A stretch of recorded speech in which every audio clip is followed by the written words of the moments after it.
வணக்கம் நண்பர்களே. 2026 தமிழ்நாட்டு தேர்தல் களம் எப்படி இருக்கு? உச்சக்கட்டத்தில் இருக்கா? ஒரு 3 நாளாக ஒரு பெரிய டிபேட் நடந்துட்டுருக்கு. டிவி கேஷிஃப் விஜய் அறிவித்த மேனிஃபெஸ்டோ உண்மையிலுமே சாத்தியமா? இதெல்லாம் நடக்குமா? ஆல்ரெடி தமிழ்நாட்டுக்கு 10.71 lakh crore டெட் இருக்குது. இதெல்லாம் அவர் சொல்கிறதெல்லாம் நடக்குமாங்க அப்படின்னு ஒரு சைடு இருக்க. அவர் என்னென்ன அறிவிச்சிருக்காருன்னு ஒரு சும்மா லிஸ்ட் கம்மியாக சொல்கிறேன், பின்னாடி நம்ம பார்க்கலாம்.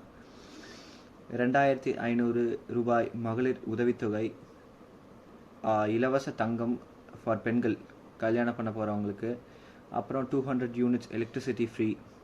இதெல்லாம் உண்மையிலுமே நடக்குமா? சாத்தியம் இருக்கா அப்படின்றத பார்க்கலாம்.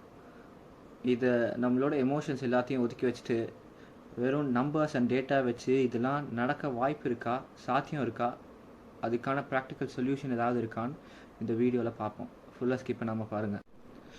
முதல்ல விஜயின் மேனிஃபெஸ்டோவை பார்க்குறதுக்கு முன்னாடி நம்ம ஒரு சின்ன கம்பேரிசன் போயிடலாம்.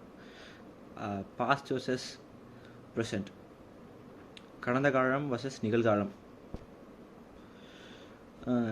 2011 21 வரையும் எடுத்துப்போம். 2011 அம்மா ஜெயலலிதா ஆட்சி பீடம் பிடிக்கும்போது தமிழ்நாட்டின் கடன் சுமார் 1 லட்சம் கோடி. அதே 2021 எடுத்துக்கிட்டிங்கன்னா 4.85 lakh crores. இது ரொம்ப பெரிய ஹியூஜ் அமௌண்ட் ஆஃப் டெட்லாம் இல்லை, மேனேஜபிள் தான். ஜிடிபியோட ஓரளவு க்ளோஸாக தான் போச்சு, ஜிஎஸ்டிபியோட. இதே 2021 முதல் 26 எடுத்திங்கன்னா it went to 10.71 lakh crore. Fiscal deficit மட்டும் 1.08 lakh crore. ஃபிஸ்கல் டெஃபிசிட்னா என்னன்னா, சிம்பிளாக சொல்லணுன்னா, உங்கள் மாதம் சம்பளம் 20,000, ஆனால் நீங்கள் செலவு பண்ணுறது 25,000. அந்த மீதி 5,000 தான் ஃபிஸ்கல் டெஃபிசிட். தமிழ்நாட்டோட சினாரியோ எடுத்துக்கிட்டிங்கன்னா, மொத்த வருமானம் தமிழ்நாட்டிலேருந்து ஈட்டப்படுறது எவ்வளோனா 3.3 லட்சம் கோடி. இதே டோட்டல் எக்ஸ்பெண்டிச்சர் எடுத்துக்கிட்டிங்கன்னா, தமிழ்நாடு அரசு செலவு பண்ணுறது எவ்வளோன்னு பார்த்துக்கிட்டிங்கன்னா 4.12 lakh crore. இப்போ டோட்டல் டெஃபிசிட் எவ்வளோ வருது? 1.08 lakh டோட்டல் டெஃபிசிட். அதாவது வருமானத்தோட செலவு அதிகமாக பண்ணுறாங்க. இதை சேர்த்தா தான் 10.7 லட்சம் கோடி. 10.7 லட்சம் கோடினா நீங்கள் ஆல்ரெடி பெறப்பட்ட கடனை அடைக்காத இருக்கிறது தான் அந்த ரிமைனிங் 10.71 lakh crore. இப்போது இந்த நிலையில் விஜய் ஒரு மேனிஃபெஸ்டோ கொடுத்துருக்காரு. இங்கே the views are personal here. நான் விஜய் ஆட்சி அமைக்க போகிறாரு இல்லைன்னு சொல்ல, நான் என்னோட ஒரு பர்ஸ்பெக்டிவை எடுத்து வைக்கிறேன் அவங்க முன்னாடி. Whether TVK's Vijay's manifesto உண்மையிலுமே வாத்தா இல்லையா அப்படின்றத காமிக்க போகிறேன். இப்போ நம்ம விஜய் என்ன சொல்லியிருக்காருன்றதை பார்ப்போம். இப்போ விஜய் சாரோட அறிக்கைக்கு வருவோம். மகளிர் உதவித்தொகை 2500, இப்போதைய அரசு கொடுக்குறது 1000 ரூபாய். 1000 ரூபாய் கொடுத்தாலே வருஷத்துக்கு 14,000 கோடி செலவாகுது இப்போதே தமிழ்நாட்டு அரசுக்கு. இப்போ இந்த 2,500 இன்க்ரீஸ் பண்ணால் சுமார் 49,000 crore தேவைப்படுமா. அதாவது இப்போ கொடுக்குற 1.15 crores உமனுக்கு இதே 1,000 rupees 1,500 உயர்த்தினா இந்த சினாரியோ. அடுத்து தங்கம், ஒரு சவரன் கல்யாணம் பண்ண போகிற பெண்களுக்கு ரெஜிஸ்ட்ரேஷன் கவர்மெண்ட் சைடில் ரெஜிஸ்ட்ரேஷன் பண்ணால் ஒரு சவரன் நகை. ஏப்ரல் 20 நிலவரப்படி ஒரு கிராமோட விலை 14,235 ரூபா. அப்போ ஒரு சவரன் 1,13,880 ரூபா. இது உண்மையுமே சாத்தியமான நமக்கு தெரியாது. இது ஃபியூச்சர் தான் சேர்க்கணும். ஏன்னா போன வருஷம் 60,000 இருக்குது, இன்ஃப்ளேஷனால அப்படி 2 times இன்க்ரீஸ் ஆயிருக்கு. இது இன்னும் ஃபியூச்சரில் எப்படி போகும் தெரியாது. அதனால் இது ஒரு கவனிக்க வேண்டிய விஷயம் தான்.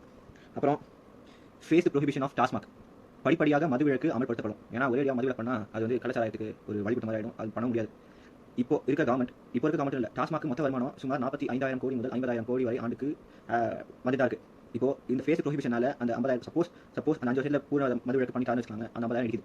இப்போ என்ன கான்ஃபிளிக்ட்னா, மகளிர் உரிமை தொகையினால ஒரு 50,000 தேவைப்படுது, ப்ரொஹிபிஷன் ஆஃப் டாஸ்மாக்னால ஒரு 50,000 கோடி இழப்பு வருது. பட்ஜெட்டில் ஆக மொத்தத்தில் 1 லட்சம் கோடி துண்டு. இதை எப்படி சீர் செய்ய முடியும் அப்படின்றத பின்னாடி பார்க்கலாம். அப்புறம் இன்னொன்று, இந்த அறிக்கையில் யாரும் கவனிக்காதன்னு இல்லை, ஒரு ஹிடன் ஜெம் இருக்குது. ஒரு மூணு பாயிண்ட். அது என்னன்னா, ஃபர்ஸ்ட் ஒன் 10% டிஸ்ட்ரிக்ட் ஃபண்ட், 10% மாவட்ட நிதி. ஒரு மாவட்டத்துக்கு ரெவன்யூ வருதுன்னா அதை எப்படி ஸ்பெண்ட் பண்ணான்னு ஒன்று கலெக்டர் அது கீழே ஆஃபீஸ் முடிவு பண்ணும். இப்போ என்னன்னா 10% மக்களே தீர்மானிக்கலாம். எங்களுக்கு இங்கே ஒரு பாலம் தேவை, இல்லை எங்களுக்கு இங்கே ஒரு லைப்ரரி தேவை. இது ஒரு மிக சிறந்த எடுத்துக்காட்டு. எதுக்குன்னா டேரக்ட் டெமோக்ரஸி. இதுதான் உண்மையான மக்களோட டெமோக்ரஸி. இப்படி தான் இருக்கணும். அதாவது இப்படி தான் இருக்கணும்னா இது ஒன் ஆஃப் எக்ஸாம்பிள். அடுத்து 10,000 கையெழுத்து இட்ட ஒரு மனு கவர்மெண்ட் கிட்ட கொடுத்தா ஒரு நாள் ஸ்டேட் அசம்பிளியில் ஸ்பெஷல் டே அதை விசாரிப்பாங்க.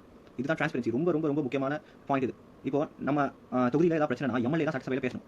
அது முக்காசி டைம் யாரும் பண்ண மாட்டாங்க. இப்போ இதே பிரச்சனைனா இப்போ இந்த பாயிண்ட் எடுத்தோம்னா ஒரு 10,000 people மேலே சைன் போட்டு டேரக்டாக கவர்மெண்ட் கிட்ட கொடுத்தா கவர்மெண்ட்டே ஆட்டோமேட்டிக்காக நம்ம தொகுதியை கண்ட்ரோல் பண்ணுற மாதிரி ஆகிடும். இதெல்லாம் சாத்தியமா அப்படின்னு நினச்சிங்கன்னா அதான் நீங்கள் பண்ணி தப்பு. ஏன்னா இப்போ இருக்க டிஜிட்டல் இன்ஃப்ராஸ்ட்ரக்சரில் டிஜிட்டல் சிக்னேச்சர்ஸ்லாம் வாங்க முடியும். 10,000 பேர் மேலே மனு ஈஸியாக கலெக்ட் பண்ணி கவர்மெண்ட் டேட்டாவில் அப்லோட் பண்ணாலே போதும். டேரக்டாக கவர்மெண்ட்டே அந்த விஷயத்தை எடுத்து அதை பற்றி விவாதம் பண்ணுறதுலாம் பெரிய விஷயம். இங்கே தான் இந்த மேனிஃபெஸ்டோ ட்ரான்ஸ்பரன்சி காமிக்குது. எந்த மேஜர் ரெவிடியன் பார்ட்டிஸுமே இதை பற்றி இது மாதிரிலாம் எந்த மேனிஃபெஸ்டோலும் இல்லை. அது ஒரு தனித்துவமான விஷயம் இந்த மேனிஃபெஸ்டோவில். அடுத்து ஏஐ அண்ட் டெக் டிரான்சிஷன் 2036 தமிழகத்தோட எக்கானமி $1.15 trillion உயர்த்துவேன்னு சொல்லியிருக்காரு. இங்கே தான் கேபிட்டல் எக்ஸ்பெண்டிச்சர்னு ஒரு டேர்ம் வருது. கேபிட்டல் எக்ஸ்பெண்டிச்சர்னா இப்போ ஒரு மரத்துக்கு விதை போறீங்க, 10-5 வருஷம் கழிச்சு தான் அது பெரிய மரமாக வளரும். அதுதான் சிம்பிளா. இப்போ இருந்தே ஏதாவது ஒரு சிட்டி எடுத்து அங்கே டெவலப்மெண்ட்ஸ் வர மாதிரி இன்வெஸ்ட் பண்ணிட்டே இருந்தால் ஆட்டோமேட்டிக்காக 10 to 15 இயர்ஸில் அந்த சிட்டி ரொம்ப பெரிய ட்ராமாட்டிக்காக வந்திருக்கும். இது மாதிரி தான் ஏகப்பட்ட சிட்டிஸ் வந்திருக்கு. இப்படி வளர்றதுனால என்ன விஷயம்னா நிறைய கம்பெனி கிடைக்கும், நிறைய வேலை வாய்ப்பு வரும். அந்த வேலை வாய்ப்பு வரதுனால டேக்ஸ் நிறைய கட்டுவாங்க, கம்பெனி கார்பரேட் டேக்ஸ் அதிகமாக கட்டுவாங்க. இது வந்து உள்நாட்டு ஜிடிபியும் வளர்த்த மாதிரி ஆயிடுச்சு, எக்கானமி வளர்த்த மாதிரி ஆயிடுச்சு, ரெவன்யூ இன்க்ரீஸ் பண்ண மாதிரி ஆயிடுச்சு. இது ஒரு சூப்பர் பாயிண்ட் இந்த மேனிஃபெஸ்டோ. அப்புறம் இந்த விஷயத்துக்குலாம் பணம் எங்கே இருக்குன்னு நிறைய பேர் கேட்குறாங்க. இதுக்கு ஒரு 3 பாயிண்ட் நான் சொல்ல விரும்புகிறேன். ஃபர்ஸ்ட், நான் சொல்லலை, மேனிஃபெஸ்டோலே சொல்கிறாங்க, கரப்ஷன் கண்ட்ரோல். இந்தியாவில் பெரிய எக்கானமிஸ்ட் எக்ஸ்பர்ட்லாம் என்ன சொல்கிறாங்கன்னா, ஒரு ஸ்டேட்டோட ஊழலை குறைச்சாலே 20 to 30% அமௌண்ட் கஜானாக்கு போய் சேர்ந்துடும். அவ்வளோ லீக்கேஜஸ் இருக்குது, அவ்வளோ கமிஷன் கரப்ஷன் இருக்குது. அதை மட்டும் ஒழிச்சாலே ஒரு ஸ்டேட் ரெவன்யூவில் 20 to 30% ரெவன்யூ இன்க்ரீஸ் பண்ண முடியும்னு சொல்கிறாங்க. நான் சொல்ல, எக்கனாமிக் எக்ஸ்பர்ட் சொல்கிறாங்க. அடுத்து நேச்சுரல் ரிசோர்ஸஸ். இதுக்கு நான் கொஞ்சம் அகேன்ஸ்ட் இருந்தாலும் என்ன சொல்கிறாங்கன்னா, மணல் மற்றும் கனிம வளங்களை வெளிப்படை தன்மையுடன் விற்றால் டாஸ்மாக் வருமானத்தை விட அதிக வருமானம் ஈட்ட முடியும். சில பேருக்குலாம் லைசன்ஸ் கொடுத்து முறைகேடாக எவ்வளோ இது மாதிரி கனிம வளம் கொள்ளடிக்கிறது போல டேரக்ட் இன்வால்வ் ஆகி இவ்வளோ தான் கனிம வளம் விற்கணும், இவ்வளோ தான் டேரக்டாக கவர்மெண்ட்டே வாங்கிட்டா ரெவன்யூ டாஸ்மாக் அதிகமாக ஜெனரேட் பண்ண முடியும்னு சொல்கிறாங்க. அடுத்து டார்கெட் சப்சிடிஸ் 2,500 எனக்கு தெரிஞ்சு இப்போ 1000 பெண்கள்லாம் வாங்குறாங்க. இது வந்து பிலோ பாவர்ட்டி லைன் வாங்கினா ஓகே, நிறைய பேர் ஆனால் வாக்குறுதி கொடுத்தது என்னமோ வேறு.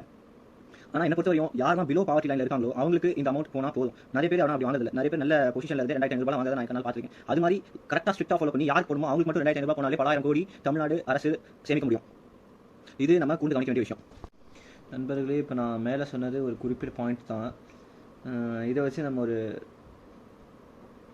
முடிவுக்கு வந்துடலாம். அதாவது எவ்வளோ பெரிய கடன் சுமையாக இருந்தாலும் ஒரு நல்ல அட்மினிஸ்ட்ரேஷன் இருந்தால்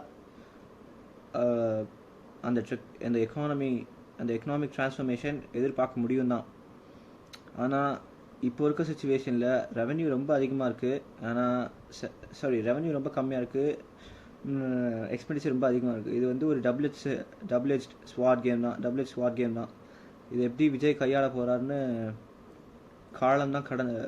காலம்தான் பதில் சொல்லும்.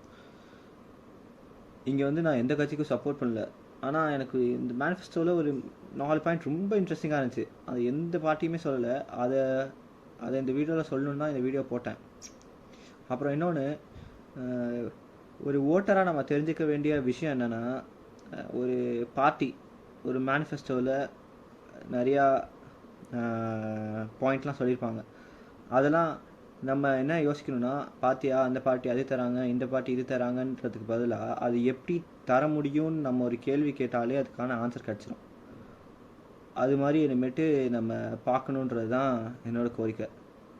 சரி, அப்புறம் இந்த 10 லட்சம் கோடியிலேருந்து தமிழகம் மீளுமா, இல்லை இந்த ஃப்ரீபீஸ்னால், இல்லை இது மாதிரி சலுகையினால் இன்னும் நம்ம ஒரு பெரிய ட்ராப்பில் தான் மாட்ட போகிறோமான்னு நீங்கள் கமெண்ட்டில் சொல்லுங்கள். தேங்க்யூ.